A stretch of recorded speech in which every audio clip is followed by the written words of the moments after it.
얘들아, 파수꾼 이어서 설명할게요. 근데 우리 뒷부분 채우기 전에 선생님이랑 먼저 앞에 나왔던 소재들 정리하면 좋을 것 같아서 위에서 다 적었지만 한 번씩 더 정리해 볼게요.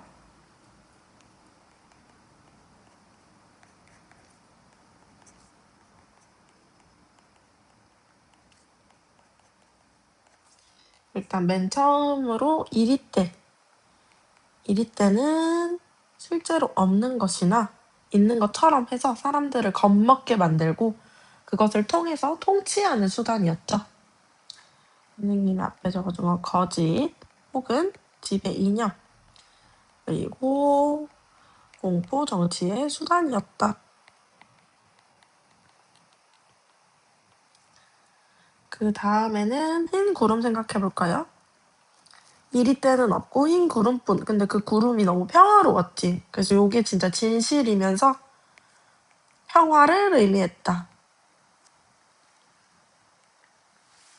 그 다음에 앞에서 우리가 이리 때가 나왔다라는 출모를 알릴 수 있는 도구가 양철북이 있었고 이리 때가 나왔다라는 것을 관찰하는 장소인 망로가 있었지.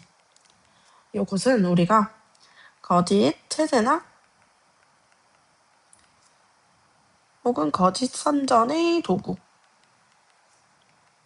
도구이면서 민중을 통제하기 위한 권력의 수단이 된다.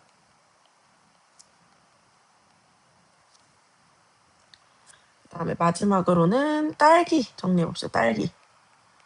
딸기는 우리가 그 울타리 밖에 있는 거, 이리때가 있다고 뻥을 침으로써 이 권력자들이 가질 수 있게 되는 것들이기 때문에 거짓통해서 얻게 되는 이득, 그리고 부당한 권력을 통해서 얻을 수 있는 실질적인 이익을 우리가 실리라고 하거든. 요런 것들을 뜻할 수 있다라는 거. 요거는 위에서도 한 번 더 살펴보면 좋겠고 문제에서 굉장히 많이 나오는 소재이기 때문에 꼭 외워두세요. 제대 개강까지는 채웠고요. 밑에 희곡의 구성 단계 먼저 채워볼게. 자, 일단 앞에까지는 똑같지. 발단, 전개. 근데 위기가 없다 그랬어. 절정. 그 다음에 갈등이 내려간다 해서 하강. 마지막이 대단원이었고, 파수꾼 나와 함께 뭐의 출모를 알리는 역할을 했다? 그치. 이리때가 나왔다라는 출모를 알리는 역할을 했다라는 거. 그 다음에 전개. 파수꾼 단은 망루 위에 올라가 이리때가 없다는 사실을 알게 되고 촌장에게 편지를 보냈다는 거. 절정. 편지를 받은 촌장이 망루를 찾아와 진실을 알리려는 파수꾼 다를 만류한다. 여기 부분에서 뭐를 봐야 된다? 촌장의 회유 방식을 봐야 돼. 뭐가 있었지? 여러 가지가 있었는데요. 먼저 일단 겁을 주는 장면도 있었고요. 불쌍한 척하는 장면도 있었고 야 내가 죽을 수도 있어. 너 내가 죽었으면 좋겠어? 하고 그렇게 불쌍한 척하는 장면도 있었고요. 그 다음에 거짓말하면서 내가 얘기할게. 오늘은 그냥 나한테 맡겨봐. 내가 내일 나중에 얘기할게. 이런 장면이 있었지. 그 다음에 하강 부분에서는 일단 진실을 밝히냐 안 밝히냐인데 진실을 못 밝혔죠. 그래서 대단한 부분에서는 파수꾼 다는 어쨌든 그럼 촌장에 대한 의리를 지켰다고 볼 수 있는데 촌장은 위험하니까 걔가 언제 또 사실을 볼지 모르니까 위험하니까 저기 구석탱이에 박아놓고 그렇게 살게 된다. 즉 파수꾼 다는 진실을 밝히지 못하고 그냥 그 권력의 하수인으로 살아가게 된다라는 거 잘 알아두면 좋겠고 자, 밑에는 등장인물의 특징 및 상징적인 의미인데 요거 먼저 빠르게 한번 읽어봅시다.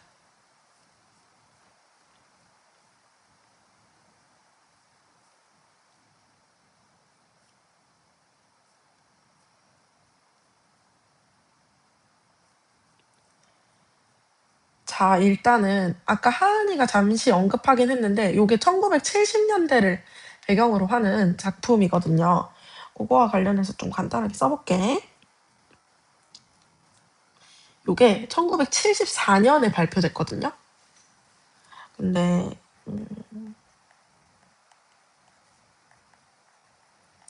또 생각해볼까? 선생님 아빠가 딱 1974년에 태어나셨는데 요때 어떤 거냐면 한국사를 잘 알면은 좋겠는데 잘 몰라도 괜찮아요. 자, 1970년대에는 일단은 요때 당시 정부가 어땠냐면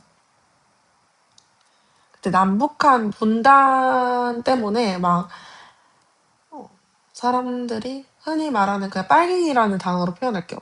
뭐 이렇게 뭐 일단은 6.25 전쟁 후기도 하고 이러면서 막 사회주의도 들어오고 요런 상황들이 있었는데 요때 뭐 정부가 자기와 의견이 맞지 않는 사람은 빨갱이로 다 간주하면서 좀 되게 강하고 탄압적인 정치 성향을 보였어요.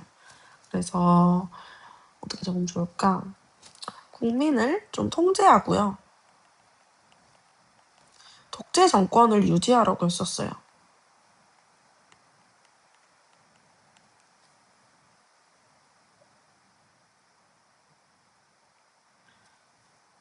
그래서 당시의 상황이 어땠냐면 일단 이 우리 지금은 뭐 정부가 일을 잘 못하면 욕은 비판해도 되고, 그러니까 언론사 댓글에다가 비판해도 되고 그렇잖아.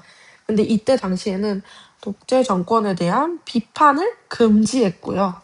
처벌했어요. 그래서 이러한 현실을 풍자하려고 한 작품이다라는 거 알고 요 인물들 옆에 있는 빈칸을 채우면 좋거든요. 일단 촌장은 거짓말로 공포감을 조성해서 권력을 유지하는 사람인데 당시 권력자를 얘기하겠죠. 근데 이 사람들은 진실을 은폐하고 왜곡하는 권력자. 그니까 막 그때 당시 생각해보면 그 사람 진짜 막 북한을 옹호하고 그런 사람이 아닌데 그냥 단순히 정부의 의견에 반대되는 행동을 했다고 해서 그냥 저 사람 빨갱이야 라고 매도하고 막 잡아가고 그랬단 말이에요. 그런 사람들을 비판하려고 했다는 거. 그다음에 파수꾼 가와나는 진실이 중요하지 않았고 진실에 대한 의구심이 없었고 그저 권력의 지배 논리를 합리화하는 하수인이라고 할 수 있는데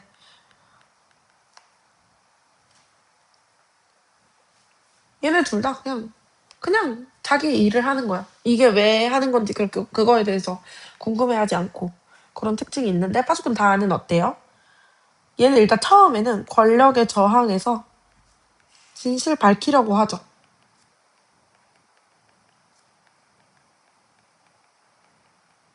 근데 어때? 결국 권력에 굴복하죠. 진실을 얘기 안 하잖아. 일대가 나타났다라고 얘기하니까. 요거는 그냥 권력의 하수인 이렇게 보는 게 아니라 좀 무기력한, 나약한 당시 지식인을 상징한다라고 생각할 수 있어요. 마을 사람들은 어때? 그냥 선통당하죠.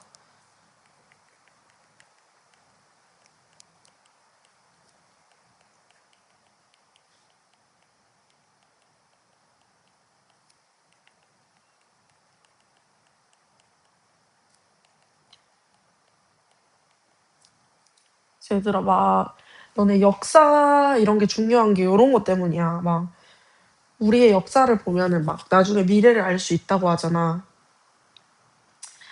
이러한 1970년대를 배경으로 한 작품을 보고 우리 지금 또 배울 게 되게 많단 말이에요. 실제로 아직도 이러한 정치인들도 있고 그 정치인들이 그렇게 우리를 속이려 하는 거에 관심이 없고 잘 모르는 경우가 많단 말이지. 그런 걸 비판하려고 한 작품이다라고 보면 됩니다. 시대적 배경 아까 위에서 적기는 했는데 한 번만 더 적을게.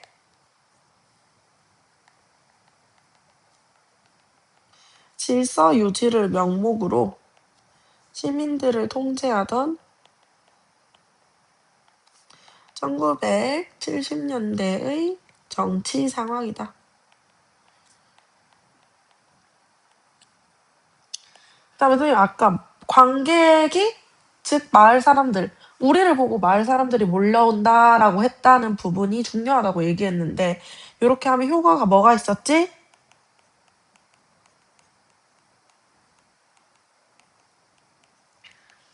일단은 첫 번째 등장인물 수의 제약을 극복할 수 있다. 두 번째 관객이 스스로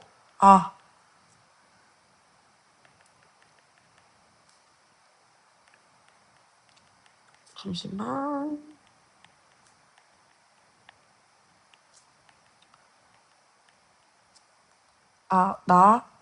나 속고 있었구나. 나 아무 생각이 없었구나. 저 정치인 진짜 잘못됐네. 이렇게 생각할 수 있도록, 반성할 수 있도록 하는 역할. 그 다음에 관객이 몰입할 수 있겠지. 나의 일이면 좀 재밌거든. 몰입을 할 수 있도록 한다라는 거. 그래서 이제 파수꾼 작품에서 꼭 알아야 될 거는 요 희곡이라는 갈래의 서술상의 특징 같은 거 꼭 봐야 되고요. 내용도 물론 알아야 되지만 여기서 나오는 소재들의 상징적인 의미도 꼭 알아야 되고요. 촌장이 회유하는 방식도 알아야 되고요. 그 다음에 요게 당시 어떤 그 사회적인 상황을 배경으로 하는지도 꼭 알아야 돼요. 알겠지?